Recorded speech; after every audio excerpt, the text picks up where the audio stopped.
ونصلي على رسوله الكريم أما بعد فأعوذ بالله من الشيطان الرجيم بسم الله الرحمن الرحيم يولج الليل في نحمده ونصلي على رسوله الكريم أما بعد فأعوذ بالله من الشيطان الرجيم بسم الله الرحمن الرحيم يولج الليل في النهار ويولج النهار في الليل وهو عليم بذات الصدور آمنوا بالله ورسوله وأنفقوا مما جعلكم مستخلفين فيه فالذين آمنوا منكم وأنفقوا لهم أجر كبير وما لكم لا تؤمنون بالله والرسول يدعوكم لتؤمنوا بربكم وقد أخذ ميثاقكم إن كنتم مؤمنين صدق الله العظيم. درود شریف پڑھیں. اللهم صل على محمد وعلى آل محمد كما صليت على إبراهيم وعلى آل إبراهيم إنك حميد مجيد.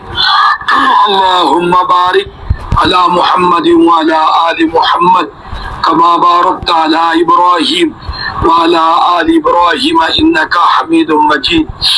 27واں پارہ سورۃ الحدید پہلا رکوع اور آیت نمبر 6، 7، 8 تین آیات مبارکہ تلاوت کی گئی ہیں اور بڑے ہی اہم مضمون.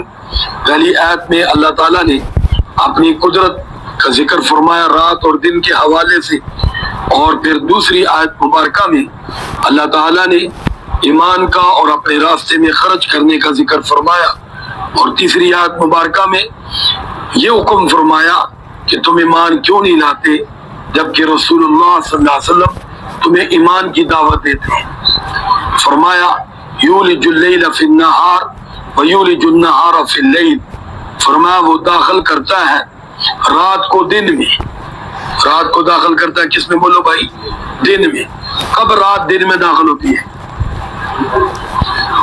گرمیوں میں. کب ہوتی ہے بولو بھائی؟ گرمیوں میں. جس طرح اب وہ رات آہستہ آہستہ کدھر آ رہے ہیں؟ دن میں. دن بڑا ہو رہا ہے یا رات بڑی ہو رہی ہے؟ دن بڑا ہو رہا ہے نا، تو کون اس میں داخل ہو رہا ہے؟ رات. وہ رات کا حصہ وہ اب کس میں آ رہا ہے؟ دن میں. اور پھر فرمایا کہ وہ دن کو داخل کرتا ہے کس میں؟ رات میں. تو سردیوں میں کون بڑی ہوتی ہے؟ رات. کیوں بڑی ہو جاتی ہے؟ وہ دن کا حصہ اس میں چلا جاتا ہے. اور کتنا جاتا ہے؟ کم از کم 2.5 گھنٹے ہوتا ہے. کم از کم کتنا بولو بھائی؟ 2.5 گھنٹے دونوں طرف سے. اب دیکھو سردیوں میں ہم مغرب کی نماز پڑھ رہے ہوتے ہیں کتنے بجے؟ 5 بجے. کیا پڑھ رہے ہوتے ہیں؟ مغرب سردیوں میں. اور گرمیوں میں ہم عصر بھی نہیں 5:30 جا کے، عصر بھی نہیں 5:30 جا کے اندازہ کریں. ہاں جی ہاں جی. اور سردیوں میں ہم عشاء پڑھ رہے ہوتے ہیں کتنے بجے بولو بھائی؟ 7 بلکہ 6:45. کتنے بجے؟ 6:45. اور گرمیوں میں 6:45 نہیں 7:15. کیا پڑھ رہے ہوتے ہیں؟ مغرب. کیا پڑھ رہے ہوتے ہیں؟ مغرب.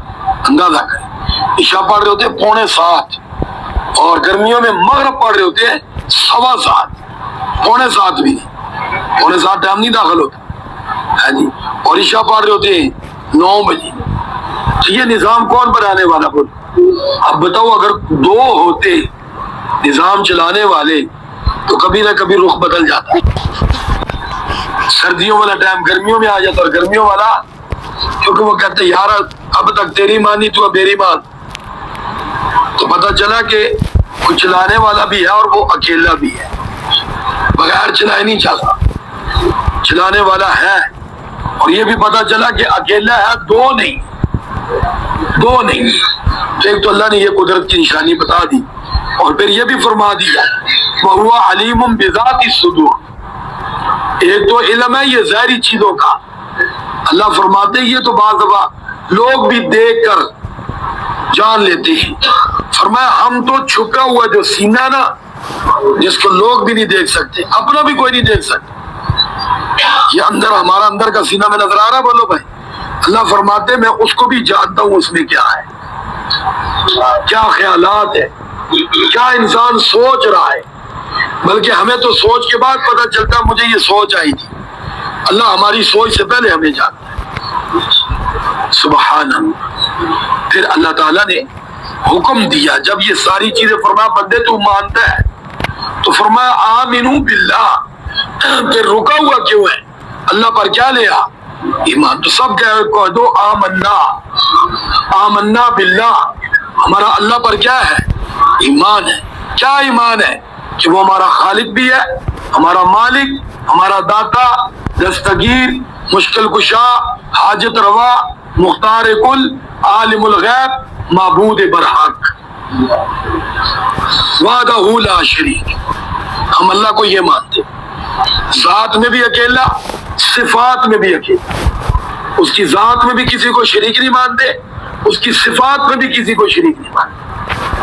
اور دیکھو حکم ہے، اور ورسولی، اس کے رسول پر بھی ماننا، ہمیں ہمارا رسول اللہ صلی اللہ علیہ وسلم پر بھی ماننا کہ محمد صلی اللہ علیہ وسلم اللہ کے رسول ہے، یعنی اللہ کا پیغام جو اللہ نے حضور صلی اللہ علیہ وسلم تک جبرائیل کے ذریعے بھیجا وہ آگے امت تک پہنچانے والے، اور اللہ کے بندے ہیں، اللہ کی بندگی کرتے ہیں۔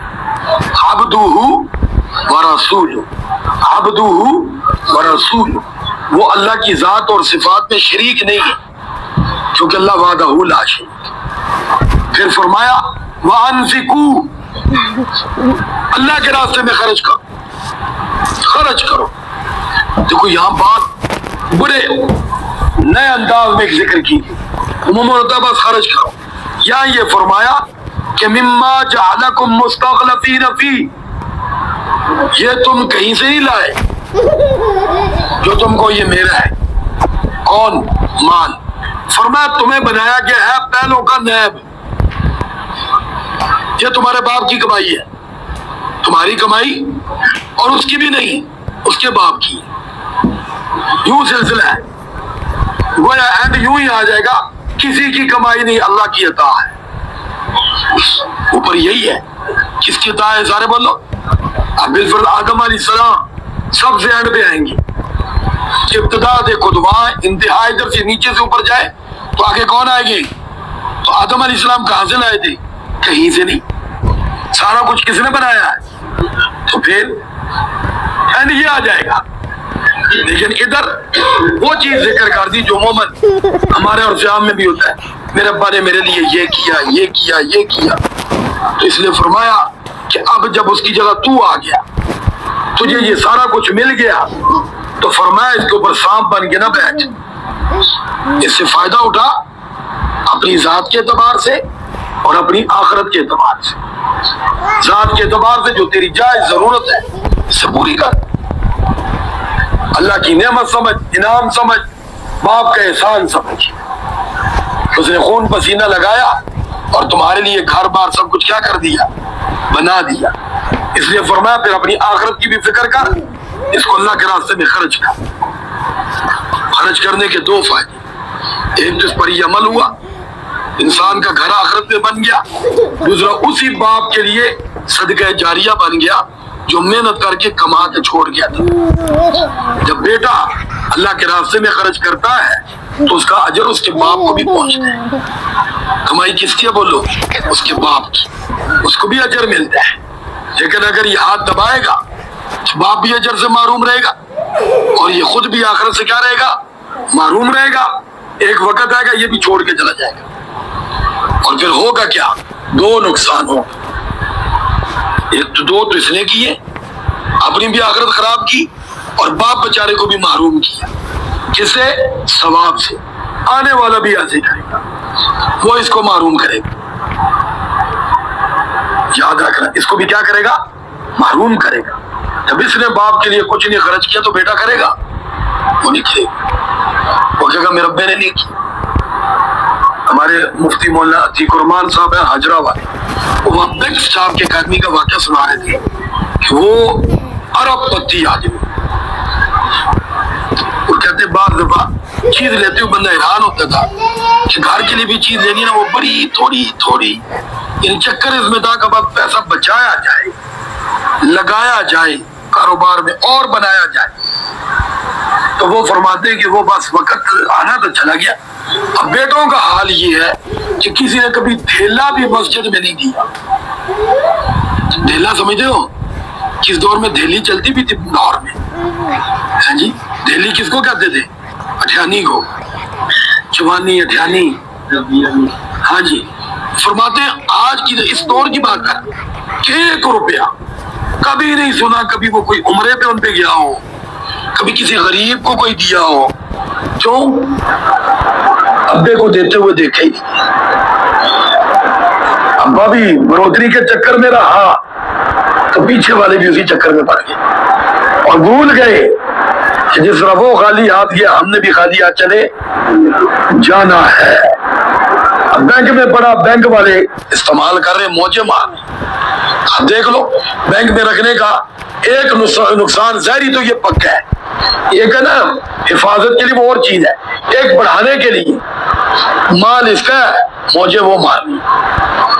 اب اس کو صرف اتنی وہ ہے خوشی میرا بڑھ رہا ہے, چارہ بولو, لیکن یہ بیچارہ اگلی بات بھولا ہوا ہے, بڑھتا تو رہے گا لیکن انہی کے ہاتھوں میں تیرے لیے کیا ہے, آج مر گیا تیرے کسی کام کا نہیں.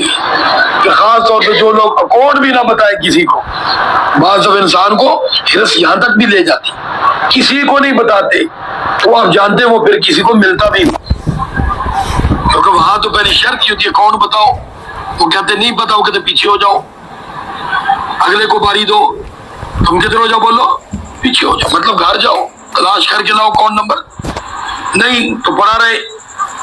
تو اس لیے میرے بھائی یہ جو اللہ نے مال دیا نا, اس کو اس لیے دیا کہ اپنے وقت کے مطابق, حالات کے مطابق اپنے بیوی بچے دائیں بائیں ہاں جی ان لوگوں پہ خرچ کرو, اور دوسرا اللہ کے راستے میں خرچ کر کے اپنے آخرت کے محل بنواؤ. جیسے مرو آگے. ایک مولانا غالباً نظرمان صاحب برائی کے یا کوئی اور عالم بیان فرما رہے تھے, وہ فرماتے ہیں آج ہمارا مرنے کو جی کیوں نہیں کرتا, آخرت کے لیے کوئی بھیجا ہوا ہی نہیں. جس طرح دیکھو غیر ملک میں بندہ گیا ہو, اپنے ملک میں اسی کو آنے کو جی چاہتا ہے, جس نے وہاں سے پیسہ ملک میں بھیجا ہو, کاروبار بنا ہوا ہو, گھر بنا ہوا ہو, اس کے لیے ساری چیزیں ہو, وہ کہتا آج کل جب موقع ملے میں واپس جاؤں. بولا ایسا ہے یا نہیں؟ ہم جو گاؤں سے شہر آئے ہوئے, کسی نے گاؤں میں اپنا گھر بار بنایا ہوگا تو گاؤں کے جانے میں دل بھی کرے گا, اور جو ہر چیز ویچ وٹا کے ادھر آ گیا کہتے گاؤں کی لینا ہے. وہ تو سوال ہوتا ہے گاؤں کی لینا ہے, گاؤں کدھر کول جانا ہے, ساڈا گاؤں کی ہے. تو میرے بھائی حالت یہی ہے کہ جب ہم نے آخرت کے لیے کچھ نہیں کیا ہوا تو مرتے ہوئے سوچتے یار آگے کیا ہے, اس لیے مرنے کو جی نہیں چاہتا. جب ہم آخرت کے لیے آگے بھیجیں گے تو ظاہری بات ہے جب بھیجا ہوا ہے تو اس تک پہنچنے کے لیے انسان کا جی بھی چاہتا ہے. تو اللہ رب العزت یہاں یہ فرماتے ہیں مما جعلکم مستخلفین فی, تو اس لیے میرے میں سے ہم میں سے ہر کوئی بھائی پچھلے والے کا نائب ہے. پیچھے والے کا کیا ہے؟ نائب ہے. اگر کسی کے باپ نے گھر بار نہیں چھوڑا تو کم از کم بھائی تمہیں جنا تو ہے نا, انہوں نے سارے بولو جنا تو ہے نا, پالا پوسا تو ہے نا. شاید ہم میں سے کوئی یہ بھی ذہن میں رکھے کہ ہمارے باپ نے تو کچھ بھی نہیں کیا. نہیں بھائی, اس بیچارے نے گھر بار کے بجائے تمہاری جان پہ خرچ کیا ہوگا. پتری تم بچپن میں کتنے شدید بیمار ہو گئے ہوں گے, اس بیچارے ساری پونجی تمہارے اوپر لگا دی ہو. ایسا بھی ہوتا نہیں ہوتا, بولو بھائی. تو پھر اس بیچارے کو تو اپنے حال کی فکر نہ رہی ہو.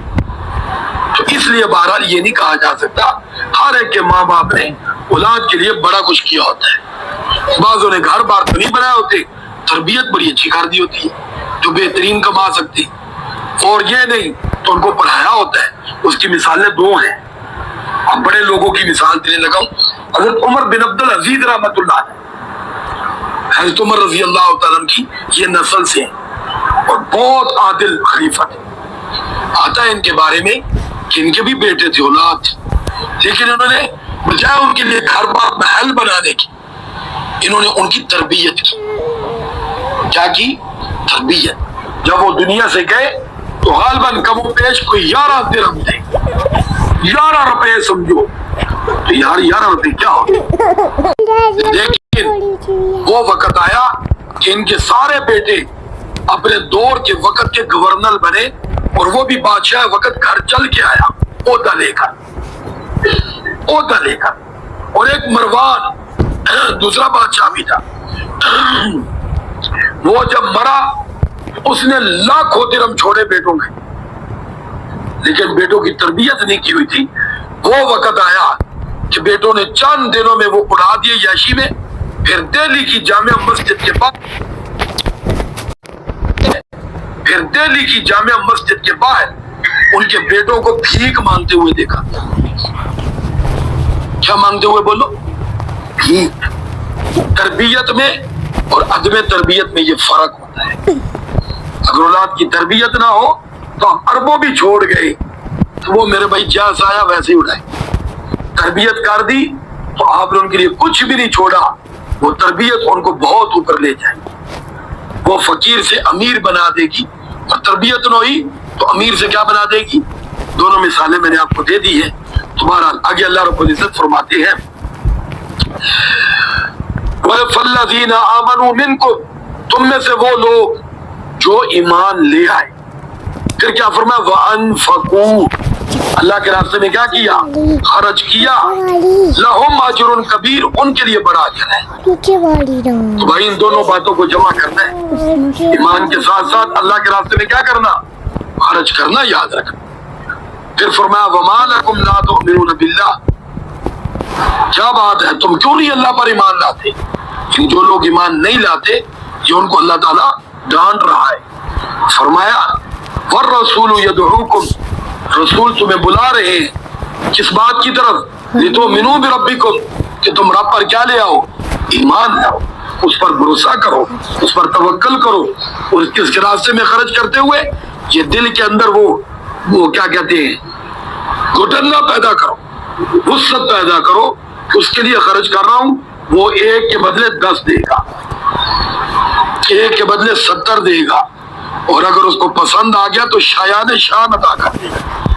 پھر اللہ رب العزت فرماتے ہیں وَقَدْ أَخَذَ مِيثَاقَكُمْ، جب اس سے پہلے تم عہد کر چکے ہو، ان کو تم مومن اگر ایمان لانے والے ہو تو عالم ارواح میں تمہاری روحوں نے عہد کیا تھا، أَلَسْتُ بِرَبِّكُمْ قَالُوا بَلَىٰ، کہ ہم اللہ کو اپنا رب